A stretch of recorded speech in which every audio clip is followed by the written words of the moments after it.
दोस्तों आज की इस वीडियो में हम बात करने वाले हैं असाइनमेंट के बारे में। जी हाँ दोस्तों, यहाँ असाइनमेंट को लेके आपकी जो भी सवाल है, छोटे से लेके बड़ा जो भी आपका सवाल है, सभी सवालों के जवाब यहाँ पर आपको मिलने वाले हैं। यहाँ पर आपको कुछ सॉल्व असाइनमेंट भी आपको मिलेंगे। जी हाँ दोस्तों, यहाँ पर आपको कुछ रेडीमेड सॉल्व असाइनमेंट आपको मिल जाएंगे, जिसको आपको अपना कॉपी करके थोड़ा सा उसमें एडिट करके मॉडिफाई करके अपने अच्छे से असाइनमेंट बना सकते हैं। और असाइनमेंट को लेके जितने भी डाउट है और जितने भी आपके जो टॉप मोस्ट इंपॉर्टेंट आपको बातें आपको ध्यान रखनी है, आपको सबको जानने को मिलेगी। तो दोस्तों मैं हूं आपका दोस्त सराज शर्मा। अगर आप हमारे चैनल पर नए हैं और अभी तक हमारे चैनल से जुड़े नहीं हैं तो हमारे चैनल से जुड़ जाइए और चैनल को सब्सक्राइब कर लीजिए। तो चलिए दोस्तों, यहाँ पर आज इस वीडियो में मैं आपको स्टेप बाय स्टेप असाइनमेंट को लेके जितने भी आपके सवाल होते हैं और जितनी भी खास बातें होती है मैं आपको बताता चलता हूँ। तो शुरू से लेकर लास्ट तक इस वीडियो को बिना स्किप किए देखिएगा, तभी आपके डाउट अच्छे से क्लियर होंगे और कई सारी ऐसी जानकारी आपको मिलेगी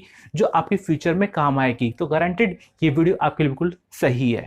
तो दोस्तों पहला आपका सवाल होता है कि असाइनमेंट हमें कब तक और कहाँ सबमिट करना है। जी हाँ दोस्तों, ये हमारा पास बहुत से विद्यार्थियों का एक खास अहम क्वेश्चन है कि असाइनमेंट हम बना तो लेते हैं लेकिन कब और कहाँ हमें सबमिट करना है, लास्ट डेट क्या है।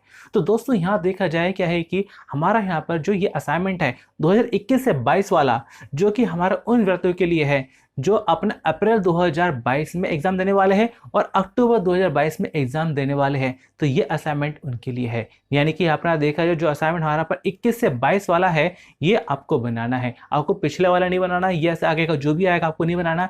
जो विद्यार्थी अपना मार्च अप्रैल 2022 में एग्जाम देने वाले हैं और अक्टूबर में देने वाले हैं वो अपना 21 से 22 वाला बनाएंगे। तो यहाँ देखा जाए असाइनमेंट बनाने के बाद में आपके यहाँ पर दो ही जगह होती है जहाँ पर आपको असाइनमेंट सबमिट करना होता है। पहला आपका बनता है स्टडी सेंटर। जी हाँ, आपका जो स्टडी सेंटर है आपके पास एनएस का जो आईडी कार्ड है उस आईडी कार्ड पर आपको मिल जाता है स्टडी सेंटर, तो वहाँ जाके आपको अपना असाइनमेंट सबमिट कराना होता है। इन केस अगर आपका असाइनमेंट स्टडी सेंटर पर सबमिट नहीं होता है किसी न किसी वजह से भी, तो आप ऐसे में अपने रीजनल सेंटर जाके अपना असाइनमेंट सबमिट कर सकते हैं। इसका एड्रेस भी आपको आईडी कार्ड के बैक साइड आपको मिल जाएगा कि आपका रीजनल सेंटर क्या है, तो वहाँ पर आप जाएंगे तो वहाँ पर आपका एक ही बार में काम हो जाएगा। और रहा यहाँ पर डेट की बात कि लास्ट डेट क्या है, तो वैसे देखा जाए इसकी लास्ट डेट कोई ऐसे फिक्स नहीं होती है, क्योंकि कई बार क्या होती है जो लास्ट डेट एक्सटेंड भी हो जाती है। तो फिलहाल देखा जाए जो विद्यार्थी अपने मार्च अप्रैल 2022 में एग्जाम देने वाले हैं तो उन्हें अपना असाइनमेंट सबमिट करना है अपना जनवरी लास्ट तक। दिसंबर लास्ट तक अपने स्टडी सेंटर सबमिट कर सकते हैं। अगर टाइम निकल जाता है तो आपने जो जनवरी में भी आप अपना जो है रीजन सेंटर जाके अपना असाइनमेंट सबमिट कर सकते हैं। बाकी डेट एक्सटेंड होती है तो बात वो अलग है, लेकिन फिलहाल ये डेट है। और वह विद्यार्थी जो अपना अक्टूबर में एग्जाम देने वाले हैं तो वह विद्यार्थी अपना जो जून तक अपने स्टडी सेंटर जाके अपना असाइनमेंट सबमिट कर सकते हैं और अपना जो जुलाई तक अपना जो है रीजनल सेंटर जाके अपना असाइनमेंट सबमिट कर सकते हैं। तो दोस्तों आपका एक और जरूरी खास सवाल रहता है कि असाइनमेंट किन्हें सबमिट करना है, क्योंकि असाइनमेंट जो होता है हर किसी के लिए नहीं होता है। तो असाइनमेंट हमारे पास कुछ स्पेशल स्टूडेंट होते हैं, उन्हीं के लिए होता है जिन्हें सबमिट कराना होता है। तो स्ट्रीम 1 से एडमिशन लेने वाले जो विद्यार्थी होते हैं तो उन्हें अपना असाइनमेंट सबमिट कराना होता है। असाइनमेंट जिसे हम अपना शॉर्ट में कहते हैं TMA, ट्यूटर मार्क असाइनमेंट। तो दोस्तों यहाँ पर आपका एक और जरूरी सवाल रहता है, क्या असाइनमेंट बार बार सबमिट कराना होता है। तो दोस्तों मैं यहाँ पर आपको बताना चाहता हूँ कि यहाँ पर आपको बार बार असाइनमेंट सबमिट कराने की जरूरत नहीं होती। अगर आपने एक बार अपना असाइनमेंट सबमिट कर दिया और उसमें आपको मार्क्स मिल चुके हैं और पासिंग मार्क्स कम से कम आपको मिल चुके हैं, तो ऐसे में आपको जो दोबारा असाइनमेंट सबमिट कराने की जरूरत नहीं है। लेकिन अगर आपने असाइनमेंट सबमिट कराया और उसमें आप पासिंग मार्क्स आप स्कोर नहीं कर पाए, तो ऐसे में आपको दोबारा असाइनमेंट सबमिट कराना चाहे तो आप सबमिट करा सकते हैं। अदरवाइज अगर आपने असाइनमेंट सबमिट करा दिया, मार्क्स भी मिल गए, पास भी हो गया असाइनमेंट में, तो दोबारा असाइनमेंट आपका नहीं जाएगा। तो दोस्तों यहाँ पर आपका एक और जरूरी सवाल होता है कि असाइनमेंट कितने मार्क्स का होता है। तो दोस्तों यहाँ मैं आपको बताना चाहता हूँ कि असाइनमेंट जो होता है आपके थ्योरी मार्क्स का जो है 20% होता है। जी हाँ दोस्तों, सपोज जैसे कि आपका यहाँ पर हिंदी का पेपर है, ये इंग्लिश का पेपर है, तो इसमें होता है क्या है कि जो क्वेश्चन पेपर आता है वो आपका आता है पूरा 100 मार्क्स का आता है, लेकिन उस 100 में से जो भी आपके मार्क्स आते हैं उसका क्या जाता है 80%, बाकी 20% जो होता है आपके असाइनमेंट के मार्क्स उसमें जोड़े जाते हैं। सपोज हिंदी का पेपर है, हिंदी का क्वेश्चन पेपर है, उसका जो क्वेश्चन पेपर आएगा 100 मार्क्स का आएगा। अगर 100 में से अगर आपने जो है अपना 40 स्कोर किया है, 40 मार्क्स आप लेकर आए हैं, तो उसका 80% किया जाएगा। तो 40 का जो 80% होता है जो कि हमारा बनता है 32। अब उसी में आपका जो 20% यानी 20 नंबर का क्या आपका असाइनमेंट है। अब 20 में से आपके जो भी मार्क्स आए, सपोज यहाँ पर आपके जो मार्क्स आ गए हैं 15 मार्क्स आ गए हैं, तो ऐसे में यहाँ पर जो है आपका जो 80% में से जो आपके मार्क्स आए 40 में से जो कि आपके 32 बने, तो 32 + 15 इनको जोड़कर आपको मार्क्स दिए जाएंगे। तो ये हमारा पर असाइनमेंट जो होता है 20% होता है। अब जैसे कि यहाँ पे हमारा पर देखा जाए कि यहाँ पे हमारा पर होम साइंस है, ज्योग्राफी है या ऐसे कुछ और सब्जेक्ट है हमारे पर क्लास 12th में, तो होता है क्या है कि उसमें जो प्रैक्टिकल होता है, असाइनमेंट भी होता है और थ्योरी भी होती है। तो यहाँ पे हमारा पर जो है, ये तो हमें पता है कि जैसे कि हमारा पर जो हमारा ज्योग्राफी है तो उसमें क्या है कि अपना 20 नंबर का प्रैक्टिकल होगा, 80 की थ्योरी आएगी। लेकिन उस 80 का भी क्या किया जाएगा, 80% किया जाएगा, बाकी 20% जो कि हमारा बनता है 16, तो 16 नंबर का आपका जो है अपना असाइनमेंट होगा। बाकी 64 मार्क्स की आपकी बन जाती है थ्योरी। तो इस हिसाब से आपका पूरा 100 मार्क्स आपका बनता है। तो दोस्तों यहाँ पर आपका एक और जरूर सवाल होता है। सवाल ये होता है कि क्या असाइनमेंट सबमिट करना जरूरी है। तो दोस्तों यहाँ मैं आपको बताना चाहता हूँ कि असाइनमेंट सबमिट करना जरूरी नहीं है, क्योंकि अगर आप जो है बिना असाइनमेंट के भी थ्योरी में अगर आप पासिंग मार्क्स से ज़्यादा नंबर ले आते हैं, या प्लस आपका जो प्रैक्टिकल बनता है प्रैक्टिकल में भी आप जो पासिंग मार्क्स से ज़्यादा ले आते हैं और इनको मिलाकर आप पास हो जाते हैं, तो आपको पास कर दिया जाएगा। ऐसा नहीं है कि असाइनमेंट आपने सबमिट नहीं किया तो आपको रोक लेंगे, नहीं, बल्कि असाइनमेंट क्या है, आपके पास होने चांस बढ़ा देता है, आपकी परसेंटेज बढ़ा देता है। तो असाइनमेंट सबमिट करना फिलहाल कंपलसरी नहीं है, लेकिन आप सबमिट करेंगे असाइनमेंट तो आपके लिए बहुत अच्छा है, क्योंकि पिछली बार 2 बार में ऐसा देखा गया है कि एनएस वालों ने जो है बहुत से विद्यार्थियों को उनके असाइनमेंट के बेस पर पास किया है। इसलिए क्या है कि आपका असाइनमेंट सबमिट करना जरूरी हो जाता है, कंपल्सरी तो नहीं है लेकिन जरूरी है। और इसके अलावा देखा जाए मैंने अपना अलग से एक और वीडियो बना रखी है, जिस वीडियो में मैंने आपको बता रखा है कि थ्योरी में, प्रैक्टिकल में, असाइनमेंट में मिनिमम मार्क्स कितने होते हैं, मैक्सिमम मार्क्स क्या होते हैं, और आप यहाँ पर मिनिमम जो है अपना पासिंग क्राइटेरिया क्या बनता है पास होने का, तो उसके ऊपर भी मैंने वीडियो बना रखी है। वो वीडियो आप जरूर देखिएगा। तो उस वीडियो का जो लिंक भी आपको इस वीडियो के डिस्क्रिप्शन में आपको मिल जाएगा। दोस्तों यहाँ पर आपको मैं एक और अपना सजेशन देना चाहूँगा। सजेशन ये है कि जब अपना असाइनमेंट सबमिट करने जाते हैं तो वहाँ पर आपको जो अपना रिसीविंग के तौर पर कुछ ना कुछ आपको लेके जाना है। आप चाहे तो अपना डिटेल का जो बनाते हैं उसका फ्रंट पेज की फोटो भी करा सकते हैं। इसके अलावा देखा जाए असाइनमेंट की एक जो है स्लिप भी होती है, जिसके बारे में थोड़ी देर में आपको बताऊंगा मैं, तो आप वो भी ले जा सकते हैं, क्योंकि आपके पास कोई ना कोई प्रूफ होना जरूरी है। भले आपके पास आईडी कार्ड की फोटोकॉपी के ऊपर रिसीविंग हो या कुछ और, क्योंकि यहाँ पर क्या है कि आपके पास रिसीविंग होना बहुत जरूरी है, क्योंकि इकलौता वही प्रूफ होता है कि आपने असाइनमेंट सबमिट किया है। तो दोस्तों असाइनमेंट सबमिशन स्लिप जो कि आपको इस वीडियो के डिस्क्रिप्शन में आपको डाउनलोड करने का आपको लिंक मिल जाएगा, जहां से आप उसको फ्री ऑफ कॉस्ट आसानी से डाउनलोड कर सकते हैं। तो दोस्तों यहाँ पर एक और आपका अहम क्वेश्चन है कि क्या असाइनमेंट सबमिट करने का कोई पैसा लगता है। बहुत जरूरी सवाल है, क्योंकि बहुत सारे ऐसे लोग हैं जो असाइनमेंट सबमिशन के नाम पर क्या है जो है लूटते हैं। जी हाँ दोस्तों, आपको ठगते हैं असाइनमेंट सबमिशन के नाम पर। तो यहाँ मैं आपको बताना चाहता हूँ कि असाइनमेंट सबमिशन करने का कोई पैसा नहीं लगता। तो यहाँ पर आपको जो असाइनमेंट होता है, अगर आप टाइम रहते अपने असाइनमेंट सबमिट कर देते हैं तो 1 रुपया भी नहीं लगता है। अगर यहाँ पर अगर बाय चांस आप लेट हो जाते हैं और लेट से अपना असाइनमेंट सबमिट करते हैं तो उसकी जो पेमेंट है वो जाती है ऑनलाइन जाती है, तो वो भी अपना कैश में नहीं जाएगी, कहीं भी ऑनलाइन जाएगी, और उसका अमाउंट भी काफ़ी बड़ा हो जाता है, लेकिन वो अमाउंट भी जाता है ऑनलाइन जाता है। आपको जो है किसी को कैश देने की जरूरत ही नहीं है। तो यहाँ पर अगर टाइम रहते, जो कि मैंने आपको डेट बताई यहाँ पर, जो मैंने आपको मंथ बताया यहाँ पर, अगर आप उतने टाइम रहते पर अपने असाइनमेंट सबमिट कर देते हैं तो यहाँ पर आपको किसी तरह का कोई पैसा नहीं देना। तो दोस्तों यहाँ पर आपका एक और जरूर सवाल होता है। सवाल ये होता है कि असाइनमेंट हम किस भाषा में बनाएं, किस लैंग्वेज में बनाएं। तो यहाँ देखा जाए मोस्टली क्या होता है कि आपका जो असाइनमेंट होता है हिंदी और इंग्लिश में होता है, लेकिन अब क्या है कि एनोस की वेबसाइट पर आपको जो है कई सारे लैंग्वेज में आपको जो असाइनमेंट आपको मिल जाते हैं, जिसे आप डाउनलोड करके अपने हिसाब से बना सकते हैं। तो जरूरी नहीं कि आप हिंदी में बनाएं, इंग्लिश में बनाएं, किसी लैंग्वेज में बनाएं, चाहे बना सकते हैं। इन केस जो है मोस्टली क्या होता है कि बहुत से विद्यार्थियों का या तो हिंदी मीडियम होता है या इंग्लिश मीडियम होता है। तो अब यहाँ पे हमारा पर देखा जाए क्या है कि आप ऐसा नहीं है कि जो है कि सारे सब्जेक्ट आप एक ही मीडियम में बनाओ, ऐसा जरूरी नहीं है।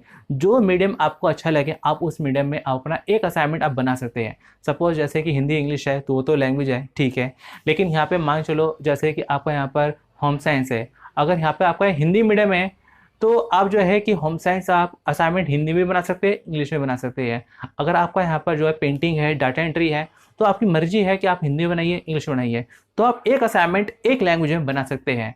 अब उस एक असाइनमेंट में आप 2 से 3 की लैंग्वेज इतना मिक्स नहीं कर सकते। एक असाइनमेंट एक लैंग्वेज आप सिलेक्ट कर सकते हैं। तो दोस्तों अब मैं आपको बताना चाहूँगा कि असाइनमेंट के जो हमारा फ्रंट पेज होता है, उस फ्रंट पेज पे क्या डिटेल होनी चाहिए। तो फ्रंट पेज पे आपका नाम, आपका रोल नंबर, आपका क्लास, आपका सब्जेक्ट कोड, आपका स्टडी सेंटर कोड, आपका एआई नंबर, आपका यहाँ पर एड्रेस, आपका जो भी आपकी बेसिक इन्फॉर्मेशन होती है आप उसमें ले सकते हैं। तो ये बहुत ज़रूरी होता है क्योंकि इसी से पता चलता है कि असाइनमेंट आपका है।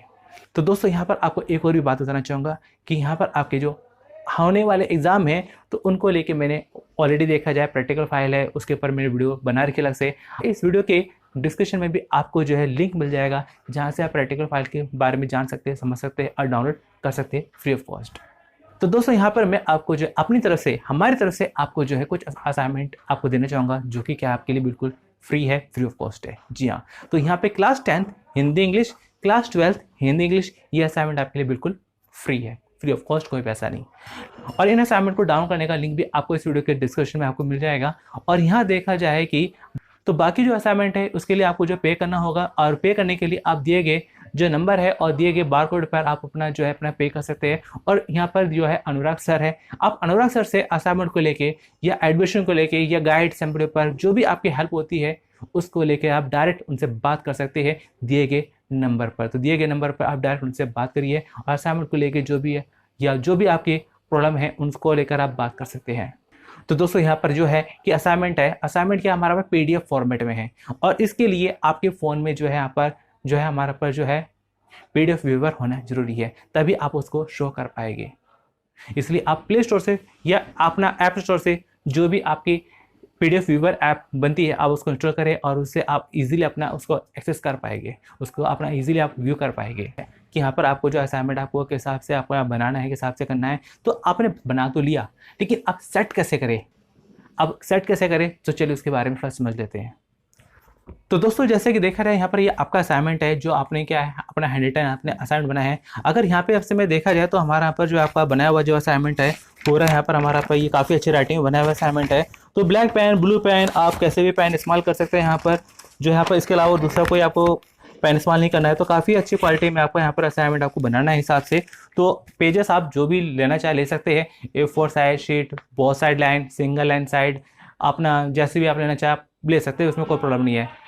लेकिन अगर आप सिंपल प्लेन पेज लेते हैं तो वो आपके लिए ज़्यादा अच्छा रहेगा, प्लेन और वाइट हो कलर तो ज़्यादा अच्छा है।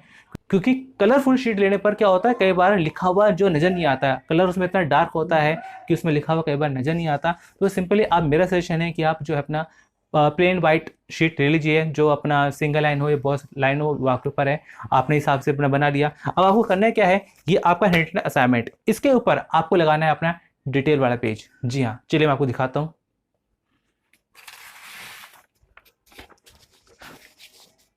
तो यहाँ देखा जाए आप देख सकते हैं कि ये आपका डिटेल वाला पेज आपको होना चाहिए जिसमें आपका नाम, रोल नंबर, क्लास, सब्जेक्ट, आपका यहाँ पर जो भी बेसिक इन्फॉर्मेशन होती है आपकी होनी चाहिए। तो ये एग्जांपल के तौर पे, मैं डेमो के तौर पे आपको समझा रहा हूँ, ऐसा एक्चुअल में रियल में आपको कहीं भी देखने को नहीं मिलेगा। तो ये डेमो के तौर पर आपको बता रहा हूँ। तो यहाँ पर ये आपका डिटेल वाला पेज हो गया। तो अब यहाँ पर हमारा पे असाइनमेंट और फिर इसके बाद यहाँ पर हमारा पे ये डिटेल वाला पेज। अब इसके अलावा और क्या होना चाहिए, इसके अलावा होना चाहिए यहाँ पर आपका क्वेश्चन पेपर। जी हाँ, तो चलिए क्वेश्चन पेपर लगा देते हैं। तो ये हमारे पास क्वेश्चन पेपर जैसे कि आप देख सकते हैं। तो यहाँ पे हमारा पास जो एक क्वेश्चन पेपर है तो ये आपको लगाना है जो कि यही होना चाहिए, लेटेस्ट होना चाहिए। तो यहाँ पर हमने चलिए ये क्वेश्चन पेपर भी लगा दिया हमने। अब आपका और क्या होना चाहिए, तो यहाँ पर ये क्वेश्चन पेपर लग गया, इसके ऊपर आपको होना चाहिए आपका एनओएस का ID कार्ड की फोटोकॉपी। जी हाँ, तो चलिए ID कार्ड फोटोकॉपी लगा देते हैं। तो जैसे कि हमारे पे ये हमारे पास जो ID कार्ड है तो यहाँ पे मैंने डिटेल वगैरह ब्लर कर दी मैंने यहाँ पर। तो ऐसे आपका भी ID कार्ड होगा, उसके फोटोकॉपी आपको यहाँ पे लगानी है। तो जैसे कि यहाँ पे हमने ऊपर लगा दी है अपने फोटोकॉपी, तो ये भी हो गया। अब आगे और क्या, जी हाँ, तो अब आगे यहाँ पे मैं लगाना है अपना रिसीविंग। जी हाँ, तो दोस्तों जैसे ही देखा जाए ये हमारा क्या होता है, रिसीविंग। जी हाँ, ये हमारा पर रिसीविंग के लिए होता है जिससे हमें मिल जाता है अपना जो स्टैम्प करके। अगर आपके पास ये नहीं है तो आप क्या कर सकते हैं, ID कार्ड है इसकी फोटो भी करा लीजिएगा, इसकी फोटोकॉपी भी आपको रिसीविंग मिल जाएगी। या फिर ये आपका जो डिटेल वाला पेज था, डिटेल वाला पेज है यहाँ पर, तो इसके ऊपर भी आप अपना जो है अपना फोटोकॉपी करा के इस पर भी रिसीविंग आप ले सकते हैं। तो ये भी आपको यहाँ पर अपना जो है ऊपर लगानी है। तो यहाँ पर ये हमारे पे खाली थी, तो चलिए मैं इसको भरी हुई लगा देता हूँ। तो भरने के बाद यहाँ पे हमारा पे कुछ हिसाब से हो जाएगी, जहाँ पे आपको अपना एआई नंबर लिखना है। तो एआई नंबर आपको जो आईडी कार्ड पे आपको मिल जाता है। बाकी यहाँ पे आपको नाम लिखना है, आपको अपना जो सेशन है आपको लिखना है 2021 से 22 लिखना है, आपको जो रोल नंबर है आपको लिखना है, असाइनमेंट नंबर आपको 1 डालना है, और उसके बाद यहाँ पे आपका जो सब्जेक्ट कोड है आपको डालना है, सब्जेक्ट का नाम क्या है वो डालना है, और यहाँ पे जो भी आपकी डेट बनती है डालनी है। उसके बाद यहाँ पर आपको यहाँ पर ऊपर लगा देना है। और उसके बाद यहाँ पे हमारा करना क्या है, ये चलिए हमने इतना तो सेट कर दिया। अब आगे क्या, अब आगे यहाँ पे हम क्या करेंगे भाई, यहाँ पे हमारा इतना तो आ गया। अब इसको हम करेंगे पंच इन। जी हाँ, पंच इन करेंगे, क्योंकि काफ़ी सारे पेज है और एनोस में क्या होते हैं, हज़ार लाखों असाइनमेंट होते हैं, और इतने सारे असाइनमेंट होते हैं कि कहाँ कौन खो जाए कुछ पता नहीं चलेगा, कौन सा पेज निकल जाए, कहाँ किस में मिक्स हो जाए पता भी नहीं चलेगा। इसलिए पंच इन करना भी जरूरी है, इसको स्टेपल अच्छे से करना जरूरी है। तो चलिए सबसे पहले यहाँ पे हम जो स्टेपल कर लेते हैं यहाँ से साइड से। तो यहाँ पे हम अपना जो इसको स्टेपल कर लेते हैं ताकि अच्छा लगे यहाँ पर, और मजबूत भी हो जाए। तो यहाँ पे हमने जो है अपना पंच इन किया, यहाँ पे करा, और यहाँ से हमने कर दिया। चलिए स्टेपलर कर दिया, लेकिन स्टेपलर करने पर भी मुझे थोड़ा डाउट है। तो स्टेपलर करने के बाद में मुझे थोड़ा डाउट रहता है कि स्टेपलर पिन निकल ना जाए, इसलिए मैं क्या है कि अब मैं पंच इन करने वाला हूँ। तो पंच इन करने के लिए यहाँ पे साइड से ऊपर से जो भी आपको जगह मिलती है अच्छे से आपको पंचिंग कर देना है। पंचिंग करने के बाद यहाँ पर आपको जो है थ्रेड से इसको बांधना है, ताकि गलती से भी कोई पेज इधर उधर ना निकल जाए। तो इसको हम जो है अच्छा सा मजबूत सा इसको बांध देते हैं, ताकि ये गलती से भी कोई निकालना भी चाहे ना निकलेगा। तो यहाँ पे हमने इसको आपसे इसको बांध दिया। हमने इसको अच्छे से अपने हिसाब से बांध सकते हैं, और यहाँ पे हमने इसको बांध के अपना जो है, अब इसको जाके ऐसे नहीं देंगे, कैसे देंगे, फाइल में डाल के देंगे। चलिए फाइल में डाल देते हैं। तो यहाँ पर देखा जाए हमारी फाइल आ चुकी है, और ये फाइल में हमें अपना जो है लगाना है असाइनमेंट। तो जो भी आपको फाइल सही लगती है आप वो लिख सकते हैं, और उसमें आप जो है अपना ये जो है अपना स्टेपलर ये हिसाब से देखिए हमारा पर जो है अपना असाइनमेंट जो है रेडी हो चुका है सबमिट करने के लिए। अब अपना असाइनमेंट सबमिट करने जाएगा, टीचर को कमी निकाल ही नहीं सकता, सारी चीज़ें इसमें पूरी है। कई बार क्या होता है, टीचर बोलता है ये कमी है, जाओ ठीक करके लेकर आओ, लेकिन यहाँ क्या है, पूरी डिटेल आपकी बिल्कुल सही मिलेगी। टीचर मना कर ही नहीं सकता है कि अपने वापस जाओ, तो आपको तुरंत के तुरंत आपको सब कुछ मिलेगा जो अपने असाइनमेंट समझने जाएंगे। तो अब अपने एनएस के ओरिजिनल आईडी कार्ड को भी लेके जाइएगा, अपने आधार कार्ड को भी लेके जाइएगा, आधार कार्ड फोटो को भी लेके भी जाइएगा। तो यहाँ पर अपना देखा जाए, अब हमारे पास देखा जाए असाइनमेंट है, हमने ऊपर जो है सबमिशन स्लिप लगा दी, आईडी कार्ड की फोटो को भी लगा दी, क्वेश्चन पेपर लगा दिया, और यहाँ पे हमारा पर देखा जाए हमारे डिटेल वाला पेज है हमने वो भी लगा दिया। और उसके बाद यहाँ पे हमारा पर जो हैंड रिटन जो हमारे क्वेश्चन आंसर बनते हैं असाइनमेंट को लेके, ये हमने जो है अपना लगा दिया। तो इस हिसाब से आपका जो है अपना असाइनमेंट रेडी हो जाता है। तो दोस्तों उम्मीद करता हूँ कि आपको अपने सवालों के जवाब मिले होंगे, आपके जो भी डाउट होंगे क्लियर हो गए होंगे। तो चलिए दोस्तों, अब हमारे चैनल को जुड़ जाइए और इस वीडियो को अपने दोस्तों के साथ में जरूर शेयर करिएगा, ताकि उनकी भी हेल्प हो सके, क्योंकि शिक्षा ज्ञान जो है अपना बांटने से ही बढ़ता है, क्योंकि जितना ज्ञान आप बांटेंगे उतना ही ज्ञान आपका बढ़ेगा। तो चैनल से जुड़िए और औरों को भी सब्सक्राइब कराइए, और औरों से भी उनकी हेल्प होगी। और इस तरह से कई सारे जो ज़रूरतमंद है, जो महंगे कोचिंग सेंटर जाते हैं, मोटी रकम देते हैं, तो वो भी अपना इस चैनल के जरिए अपना फ़ायदा उठा सकेंगे। तो चलिए दोस्तों, मेरी तरफ से आपको जो है ऑल द बेस्ट है कि आपके असाइनमेंट में काफ़ी अच्छे मार्क्स आए, आपकी पढ़ाई अच्छी चले। और पढ़ाई के लिए ऑलरेडी हमारे यूट्यूब पर आपको कई सारी वीडियो मिल जाएगी, और आपके मार्क्स परसेंटेज काफ़ी अच्छे आए, आप जीवन में एक सफल इंसान बनिए। तो चलो दोस्तों, मिलते हैं अगली वीडियो में। Thanks for watching.